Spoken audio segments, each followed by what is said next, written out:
నమస్కారం. మనిషి జీవితం అనేది మళ్ళీ ఉంటుందో లేదో కూడా తెలియదు. ఈ భూమి మీద మళ్ళీ మనం పుడతామో లేదో కూడా తెలియదు.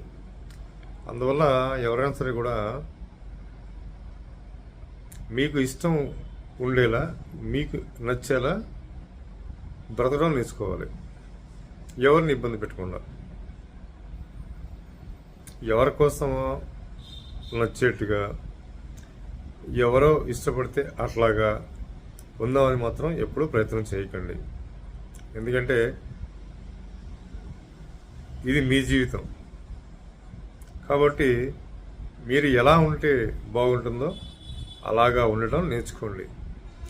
ఒకరి కోసం మీ జీవితాన్ని మార్చుకోవటం, మీ పద్ధతుల్ని మార్చుకోవటం చేయకండి.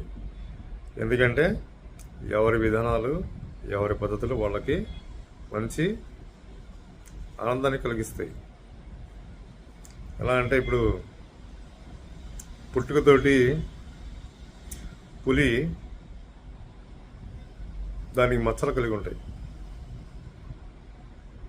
నక్క పుట్టుకతోది నక్కే, దాన్ని జిత్తుల మారి నక్క అంటారు.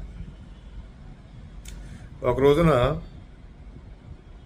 ఈ పులికి అందరూ కూడా గౌరవాన్ని ఇస్తున్నారు, అందరూ కూడా దీనికి విలువిస్తున్నారు. కాబట్టి అందరూ నన్ను కూడా ఇష్టపడాలి, అందరూ నాకు కూడా భయపడాలని చెప్పని నక్క ఒళ్ళంతా కూడా వాతలు పెట్టుకుంది మచ్చలు పడడానికి. ఆ తర్వాత ఒళ్ళంతా కాలిపోయి చచ్చిపోయింది.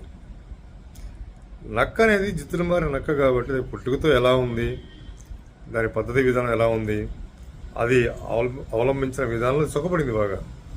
ఎప్పుడైతే పులిలాగా ఉండాలి అనుకొని, పులిలాగా ఉంటే అందరూ నన్ను ఇష్టపడతారు, గౌరవిస్తారు అనుకుందో, అప్పుడు అది ఇబ్బందులప్పుడే చనిపోవడం జరిగింది. కాబట్టి స్వభావం అనేది పుట్టుకతో ఎవరి స్వభావాన్ని వాళ్ళు గౌరవించుకోవాలి. మంచి స్వభావం కలిగిన వాళ్ళు సుఖపడతారు, చెడు స్వభావం కలిగిన వాళ్ళు జీవితంలో ఎప్పుడు కూడా ఇబ్బందులు పడుతూనే ఉంటారు. శుభం భూయాత్తు.